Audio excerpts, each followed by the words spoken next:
ऐकल्याच्या नंतर मन त्या ठिकाणी गहिवरून आलं, शांत झालं. नाथ महाराज सांगतात, बाबा वसंती असणारी कोकिळा ज्यावेळेस सुमधुर स्वरामध्ये गायन करते ना, त्यावेळेस असणार मन त्या ठिकाणी निवारण केलं जातं. मन असणाऱ्या माणसाचं शांत बसतं. तशा प्रकारे भगवंताचं बोलणं ऐकलं, गर्भमुनी असणारे शांत बसले आणि काय बोलू लागले. ऐश्या परिगर्ग ऋषी सविस्तर सांगे श्रीरामासे, म्हणे तुमच्या मातुळ महत्कार्याशी पाठविले राजेंद्रा. सर्वस्व गर्गमुनीने त्या ठिकाणी ऐकून घेतलं. घेतल्याच्या नंतर गर्गमुनी सविस्तर सांगायला सुरुवात केली. स्वामी, तुमच्या मामाच्या गावाला काय झालेलं आहे, महत् कार्य करायचं आहे आणि त्या महत् कार्यासाठी आम्हाला या ठिकाणी राजाने पाठवलेलं आहे. गर्गमुनी बोलू लागले. हे कोण काय विलक्षण युधाजित कैकई नंदन, जो का तुम्हा मातुळ दान प्रिय बहु भरताशे. आणि काय कारण असेल, गर्गमुनी आता संपूर्ण कारण त्या ठिकाणी सांगायले. बाबा थोडस एक कारण आहे. त्या ठिकाणी कैकई राजाचा राजा असणारा युधाजित आणि त्या राजाचा असणारा मामा, त्याचा भाषा असणारा इकडं भरत, तुमच्याकडे त्यांनी एक काम सोपवलेलं आहे. कोणतं काम सोपवलं असेल, गर्गमुनी सांगू लागले. तुमच्या ठाई त्याची प्रीती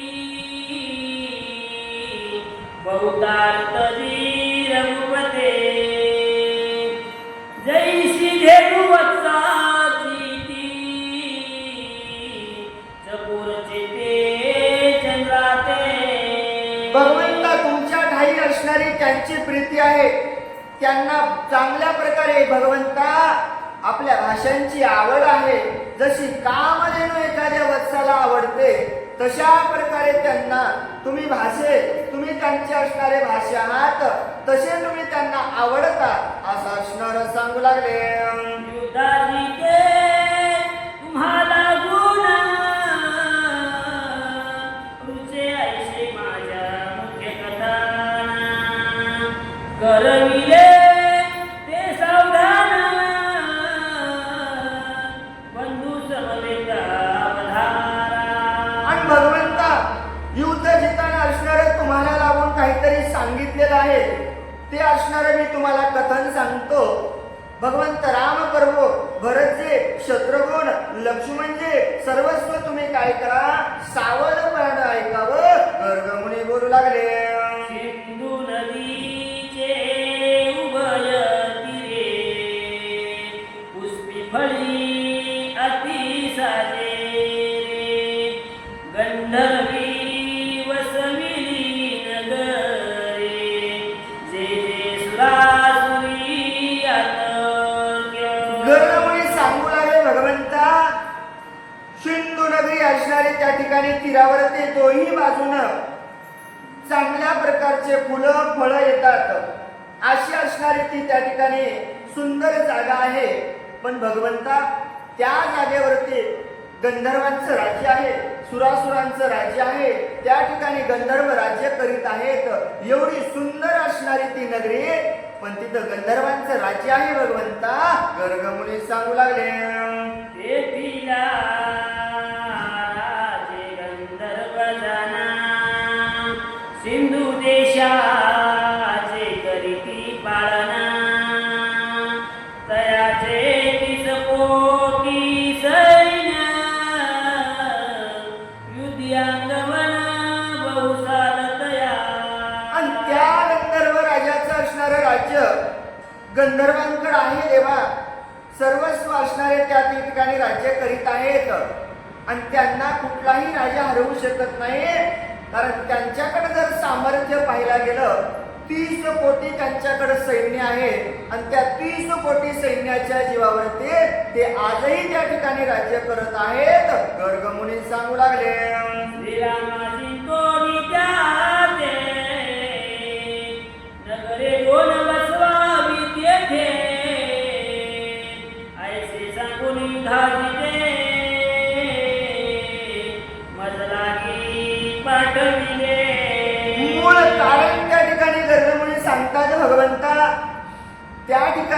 जावं, युद्ध करावं, त्या ठिकाणी 2 नगर तुम्ही बसवावे. आणि हे एवढं सांगण्यासाठी मला कोण तर त्या ठिकाणी युद्ध जितानं पाठवलेलं आहे. एवढं काम तुमच्यावरती सोपवण्यासाठी मला धाडलेलं आहे. गर्गमुनी सांगू लागले, काळाची प्रवेश नाही तेथे अनंत साधारणाची कोण माता. तू काळाचा काळ त्या शिरगुणात युधी गंधर्व विभांगे. गर्गमुनी सांगतात, बाबा त्या गंधर्वाची नगरी कशी आहे तर तिथं कुठल्या योद्ध्याला, कुठल्या राजाला, कुठल्या पराक्रमी वीराला नाही, अहो काळाला सुद्धा तिथं प्रवेश नाही. आणि अशा नगरामध्ये कोण जाईल भगवंता? मग तुमच्याकडे येण्याचं कारण काय तर त्या काळाचाही काळ भगवंता तुम्ही आहात. तुम्ही त्या ठिकाणी जाऊन युद्ध करावं, त्यांना मारावं आणि तिथं राज्य स्थापन करावं. गर्गमुनी बोलू लागले, जरी येईल तुझी आमाना, करी विलंबन करीशील गुणंदना. जैसे व्रताई वाईल ज्ञान, अति त्वरा करावी. जरी भगवंता जर तुमच्या मनामध्ये येत असेल युद्ध करायचं तर थांबून फायदा नाही. त्वरा करा, लवकर चला. कसं चला म्हणून सांगतात नाथ महाराज. म्हाताऱ्याला म्हणलं जर हिवाई भेट ज्या पोरीला लग्नात, म्हातारे किती गडबड करतात म्हणलं हिवाई भेटीला झाला. अशा प्रकारे तुम्ही लग्न घाईच्या सारखं युद्धाला जाण्यासाठी तयार व्हावं विनंती करू लागले. युद्धाची तात पुरोहिताचे वचन ऐकून याची रघुनंदना. संतोष न माय गगनाय सावलास मय झाला. युद्धाधिकाचं असणारं वचन माझ्या भगवंतानं ऐकलं. ऐकल्याबरोबर मामाच्या गावातून आलेलं त्या ठिकाणी ऐकलं. आनंद माझ्या भगवंताला झाला, उल्हास माझ्या भगवंताला त्या ठिकाणी वाटू लागला. हे वचन तरी विचारिता कैसे, वैराग्य सिंधूचे भरिते जैसे. की आनंदवनीचे हंस, की मानसे योगियांचे. अहो हे वचन तरी तुम्ही विचारताना कसं वाटू लागलं की बाबा वैराग्य सिंधूचं असणारं त्या ठिकाणी भरेत त्या ठिकाणी मानवाचं भरलं जातं. राग अंश वृक्षासारखं सुख तशा प्रकारे माझ्या भगवंताला आनंद वाटू लागला. चिदाकाशी बोधतीन करुकी, धैर्य गगनीचा डळ दुरुकी. नवविध भक्तीचा शृंगारो, शब्द रूपे प्रगटला. शब्द रूपे माझ्या भगवंत त्या ठिकाणी प्रगटला. नवैध भक्तीचा असणारा धावा केला. संपूर्ण आकाश असणार आपल्या गेलं आणि गेल्याच्या नंतर ऐसे वचन गर्गमुनीचे परिसो निर्दय श्रीरामाचे. निवाले मन मने सुवांचे, वरवे वदले ती ऋषी राजा. एवढं त्या ठिकाणी गर्गमुनीचं बोलणं ऐकलं. मन असणारं अंतकरण भगवंताचं भरून आलं. सगळ्यांना त्या ठिकाणी आनंद झाला. झाल्याच्या नंतर माझे भगवंत काय बोलतात ग्रंथकार सांगू लागले. आज संतोष माझ्या चिता, झाला जी मातुल पुरोहिता. ते भरतात्मज दोघे तत्वता, गंधर्व देशी राज्य करोता. आणि आज असणारं मला खरंच मनामध्ये आनंद वाटायला. जगाचे मालक भगवंत राम प्रभू म्हणालेत. माझ्या मामाच्या गावावरून संदेश आला. त्यांनी असणारं युद्ध करण्यासाठी सांगितलं तर काही हरकत नाही. भरतासहित त्याचे 2 मुलं त्या ठिकाणी युद्ध करण्यासाठी जावेत.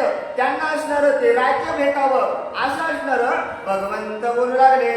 हे दोघे भरत नंदन, तक्ष पुष्पक त्यांचे अभिधान. माता महाचे प्रिय पूर्ण, पडियंते जाण मातुलाशे. आणि हे 2 जण तक्ष आणि पुष्पक भरताच्या मुलाचे 2 नाव, हे 2 त्या ठिकाणी जातील. आपल्या मामाचं कार्य पूर्ण करतील. भगवंत बोलू लागले. या दोघा पुत्रा सहित पुढे करून या भरता.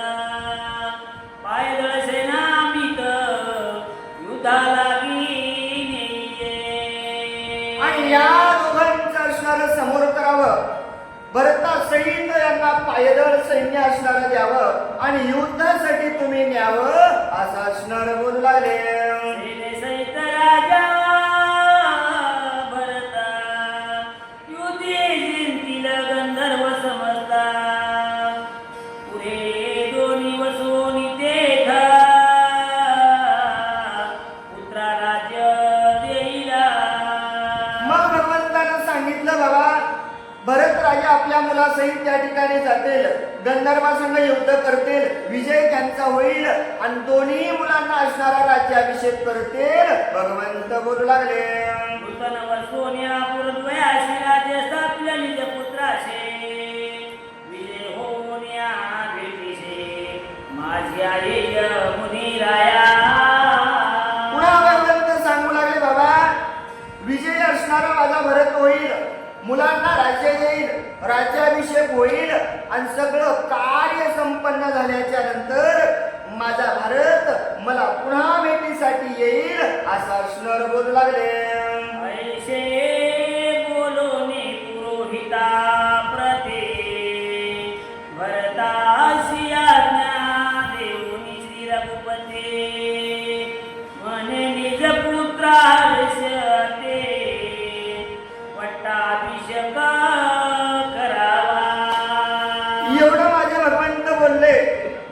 आज्ञा भरताला दिली. भरता आपल्या दोन मुलासहित जायचं आहे, राज्य असणारं जिंकायचं आहे, त्यांना राज्याभिषेक करायचा आहे. हे कार्य नंतर, अगोदर पट्टाभिषेक, तिकडचा अभिषेक कवा होईल म्हणजे भगवंत माझ्या डोळ्यात एकच या ठिकाणी यांचा राज्याभिषेक करावा. भगवंत बोलू लागले. माझी या दृष्टी पुढे राज्याभिषेक करिवाडे कोणे निवेल हृदय सुख झाले मज लागी होईला. भरताला सांगू लागले भरता माझ्या डोळ्याच्या देखत तू काय करावं, या ठिकाणी यांचा राज्याभिषेक करावा. माझ्या मनाला आनंद होईल. अजून युद्ध झालं नाही, जिंकलेत नाही, आधीचा अभिषेक भगवंत करायलेत. कितींदा? तिसऱ्यांदा. आधी किष्किंधा नगरीचा अभिषेक केलता. कोणाचा? सुग्रीवाचा. वालीला मारलंच नव्हतं, अगोदरच राज्याभिषेक. नंतर विभीषणाचा केला युद्धकांडामध्ये.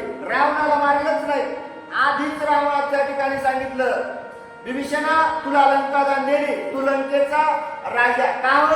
विश्वास भगवंताला आपल्या भावावरती होता, विश्वास भगवंताला आपल्या चालण्या बोलण्यावरती होता. आणि भगवंत म्हणू लागले म्हणे आमचा विजय झाल्याशिवाय राहणार नाही, अभिषेक तर आमचा निश्चित होणार आहे. म्हणून माझ्या डोळ्यात एकच त्या ठिकाणी अभिषेक करावा. माझं अंतकरण त्या ठिकाणी भरून आलेलं आहे, माझ्या मनाला त्या ठिकाणी आनंद होईल. भगवंत बोलू लागले. ऐशी आज्ञा श्री रघुपतीची होताच माता कैकई ज्याचे तेने भरत सामुद्री पट्टाभिषेकाची तात्काळ जाण आणविले.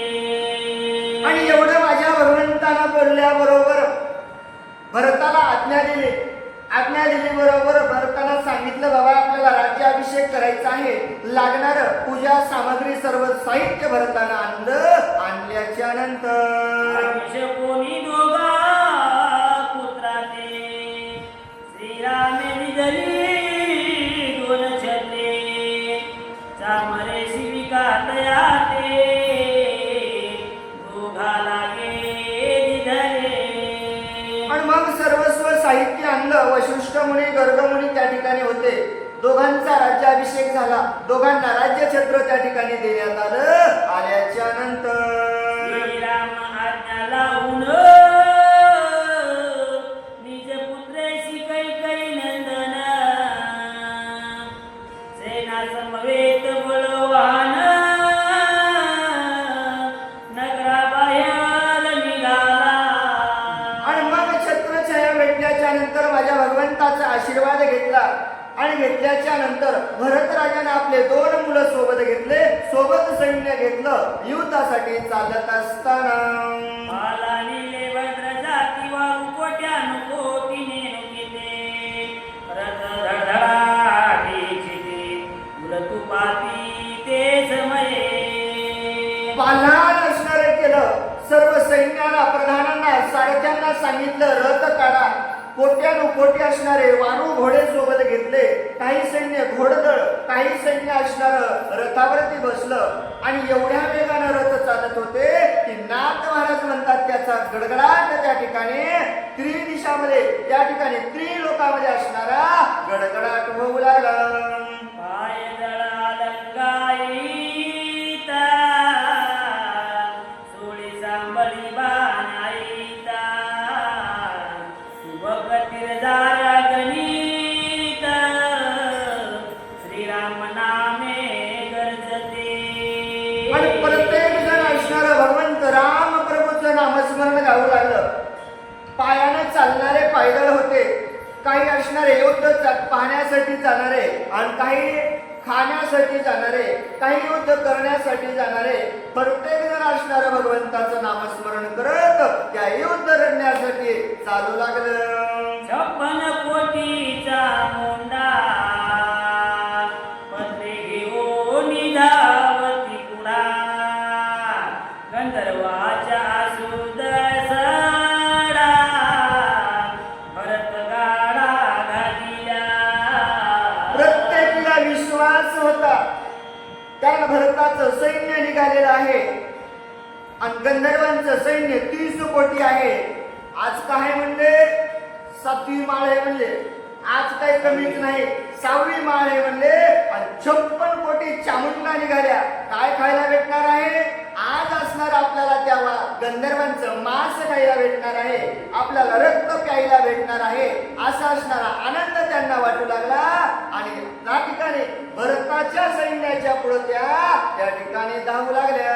श्रीराम बाळे वीर गाणे एक गरजती एका पुढे भूते प्रेत राक्षस मुळे मास भक्षणा निघाली.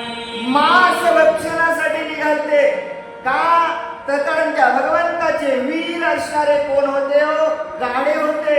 कारण प्रत्येकाला माहित होतं यांच्याकडे एवढं सामर्थ्य आहे हे मारल्याशिवाय सोडित नाहीत. म्हणले आज म्हणले आपली लक लागणार आहे नवरात्रीमध्ये. चामुंडा असणारे प्रत्येक भूत प्रेत असणार त्या ठिकाणी पिशाच रक्त मांस खाण्यासाठी असणारे समोर धावू लागले.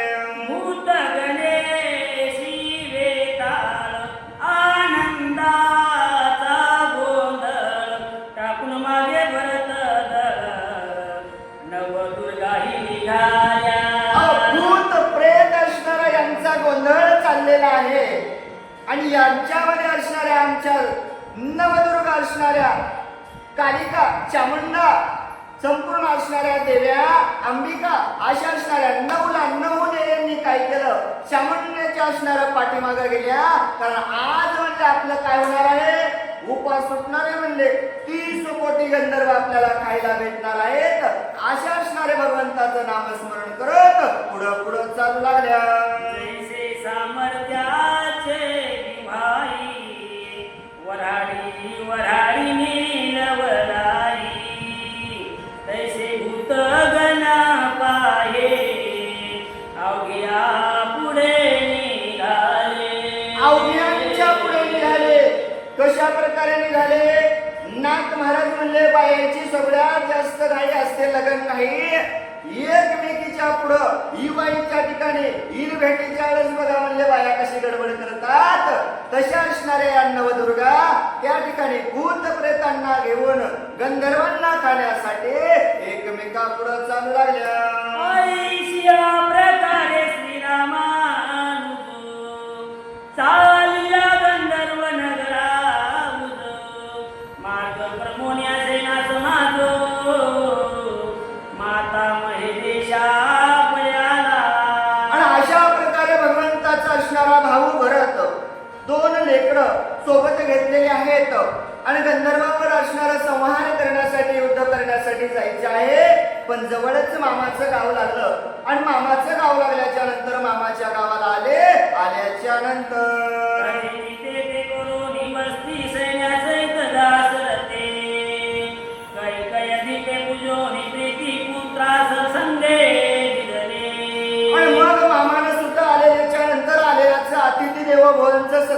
केला, मान सन्मान केला, आजची रात्र इथं राहावं असं असणारं सांगितल्याच्या नंतर उद्या सकाळी युद्धाला जायचं आहे. नाथ महाराज सांगू लागले, मातुल पुत्र सहित भरत प्रतापे प्रयाण करिता प्रहार दोनीन भरता चेत सिंधू देशा पातला. आणि मग मामाच्या नगरातून भरत राजाकडे निघाले. आपले 2 लेकरं तर निघाले, पण मामाचा मुलगाही सोबत घेतला आणि तिथून युद्ध करण्यासाठी दुसरा प्रहर निघतोय की नाही तोपर्यंत गंधर्वांच्या राज्यापर्यंत पोहोचल्यानंतर सिंधू नदीच्या उभय तीरी गंधर्वी वसविली नगरे शोभा तिची अति साजिरी अमरपुरी उनी अधिक. सिंधू नदीच्या तीरावरती नाथ महाराज सांगतात, बाबा गंधर्वांनी असणारी नगरी स्थापन केलेली आहे आणि तिची जर शोभा सांगायला गेलं तर अमरापुरी असणारे त्याच्यापेक्षाही सुंदर सिंधू नदीच्या तीरावरती त्या गंधर्वांची नगरी होती. काय तिचं वर्णन करावं नाथ महाराज सांगू लागले, तेथे वसती गंधर्व जाना ती आहे ती सेना दारुणा घेऊन आला कैकई नंदन युद्धालागी करावया.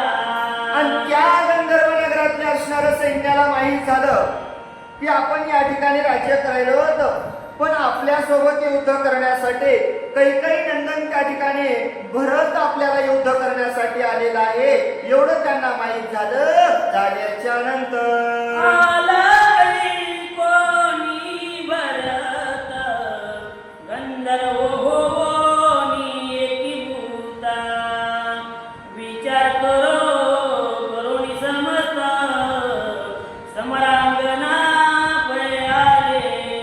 आणि माहीत झालं बाबा भरत राजा आपल्यासोबत युद्ध करायला आलेला आहे. एवढं माहीत झाल्याबरोबर गंधर्वांनी आवाज दिला, उठा सावध व्हा, युद्धाला जायचं आहे. संपूर्ण गंधर्व एकत्र आले. सगळ्यांनी मिळून एक विचार केला आणि युद्ध करण्यासाठी तयार झाले. युद्धे युद्धाच्या धरणीमधी गरजते झाले रणमेदिनी ते नादे कुठे यावनी द्विजा करणी बदिरत्व आले. युद्धाची असणारी इच्छा मनामध्ये ठेवली. प्रत्येकाला सांगितलं आपल्याला युद्ध करायचं आहे. प्रत्येक जण रण ठिकाणी असणारा रणगर्जना करून युद्धासाठी निघाला. नाथ महाराज म्हणले, एवढा ध्वनी त्या ठिकाणी येऊ लागला. दिग्गज असणारे त्रिलोकामध्ये असणारे प्रत्येकाचं कान बंद व्हावे अशी असणारी गर्जना गंधर्व करू लागले. समर्थ एकवट मिळो उल्हास विरावे तसे स्फुरणा युती जया साधरुण रणमंडळा पातले. समस्त त्या ठिकाणी एकवटले. उल्हास असणारा वीरांना होता. का उल्हास होता हो? गंधर्वांना माहित होतं आपण 30 कोटी आहोत आणि 30 कोटी असल्यामुळं युद्धाचा असणारा जयघोष मनामध्ये केला. रणभूमीच्या ठिकाणी युद्ध करण्यासाठी पोहोचले असताना खडके गदा पाणी परिग मुसळ तनुष पाशाणी परस्परे मिळते झाले रणी उभय दळीचे वीरनायक. आणि युद्ध करण्यासाठी आले असताना कवच घेतलेलं आहे, कोणी खडकं घेतलं, कोणी हातामध्ये गदा घेतलेला आहे, कोणी परीस, कोणी मुसळ, जे जे साहित्य भेटेल ते साहित्य घेतलं. इकून गंधर्वांची सैन्य, इकून असणारी भरत राजाची सैन्य एकमेकासोबत भिडल्याच्या नंतर एक वर्ष ते झाले शरा एकी टाकिले गिरीवरा एकी गदा घाते मार शस्त्र संभार वर्षती. 2 युद्धाला असणारं सुरुवात झालं. एकीकडून गधांचा वार व्हायचा, एकीकडून धनुष्य बाणाच्या असणाऱ्या शरानुशरा सुटायच्या. तिकून वार व्हायचा, तिकून वार व्हायचा. दोन सैन्यामध्ये युद्ध सुरू झालं. झाल्याच्या नंतर